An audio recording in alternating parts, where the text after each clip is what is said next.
It's time for a demo showcase, and y'all, there are some bangers in this one. Each month, I pick some demos, give them a playthrough, and then decide if I'll be buying the full game when it comes out. This month, I've got 5 demos to share with you, with almost all of these games coming in the next month.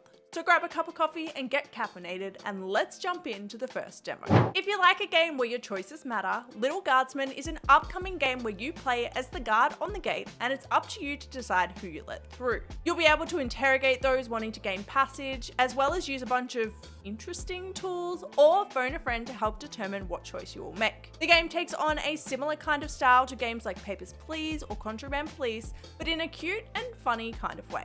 The graphics are so gorgeous, and the game has fully narrated dialogue that is hilarious and so well done. The character design is amazing, and I love the quirkiness each character has, and the interactions are both hilarious and entertaining. There's definitely a dark humor side to the game that kind of catches you a little bit by surprise, but in the best possible way, and ages the game up from something that could feel a little bit kiddie to something that definitely feels more adult. There's an interesting story woven in that I'm already hanging to continue on with, and the fairy tale theme is such a vibe. Now, the demo only lets you play the first level and a bonus round of sorts, but honestly, that was enough to get me hooked. I can wholeheartedly say that this is a game I can't wait to play in full. I mean, any game with a low-key Shrek references is a winner in my book. And the amazing news is that it's releasing on the 23rd of January, so there's not much longer to wait. Detective Ridelle is an upcoming detective point-and-click game where you play as Detective Ridelle, a private investigator on board a train. Now, the demo is pretty short for this one. I finished it in about 10 to 15 minutes, so there's not a whole lot of content in it for you to check out. However, what is in the demo is pretty cool. The story immediately hooks you in with a low-key, weird concierge for the train who has a thing about locking people into places. The puzzles in the game take on a relatively simple structure. You need to unlock a 4-digit combination lock and will need to solve some clues to work out the code. This is a pretty classic style of puzzle, but I will say it wasn't overly challenging to solve in the demo.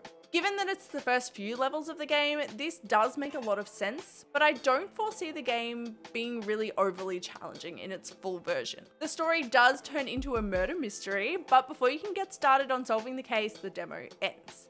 The game has a cool graphic style and a soundtrack that adds to the detective atmosphere, and it kind of gives me Carmen Sandiego vibes, which is a complete positive for me. As far as demos go, I do wish there was a bit more content and variety of puzzles to really hook you into wanting to play the full game, but overall it's a solid game that definitely piques your interest.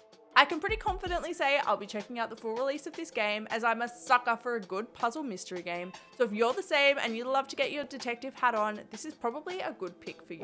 I'm not usually a big fan of platformers, but this game got recommended by someone right here on YouTube, and when I checked it out, it looked pretty darn cute. Promenade is an adorable platformer game where you and your best bud navigate some super cute levels to collect different pieces of the great elevator so it can be fixed. Your best bud is a polyp with some cool abilities that helps you navigate some challenging obstacles, overcome enemies, take down bosses, and solve some fun puzzles.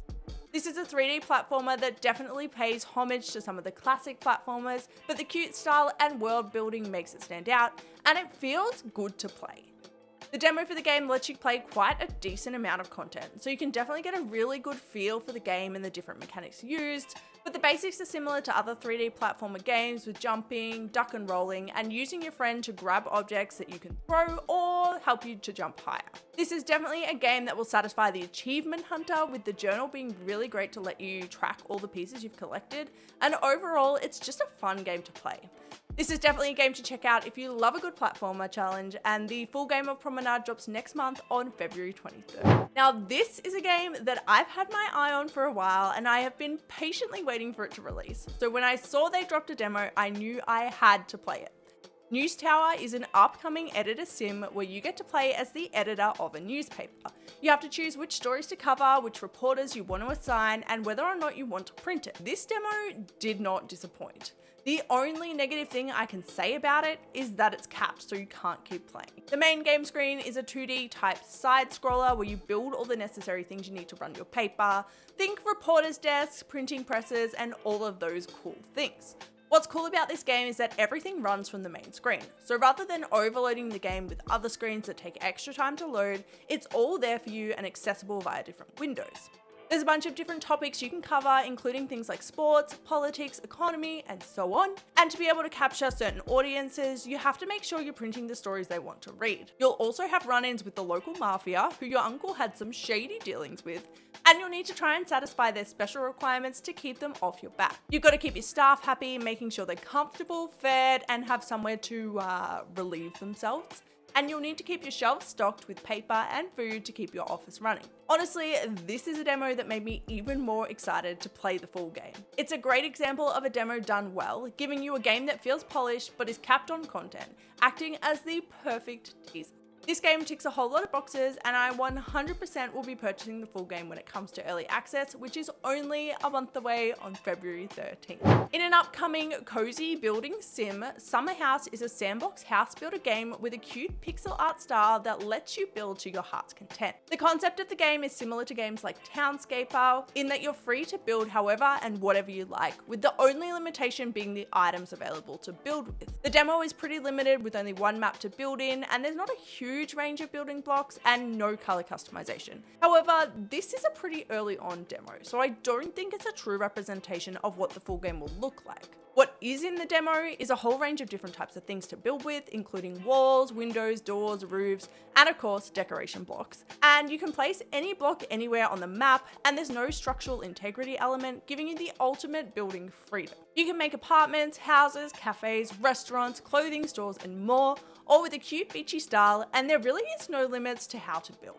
There's some variations of the blocks you can unlock by placing certain blocks together, adding a bit of a surprise element, which is fun to try and work out, but otherwise, this is a pretty chill game. I do hope they bring in color customization so you can really create your own building styles, but overall, Summerhouse looks set to be a cozy and cute building game.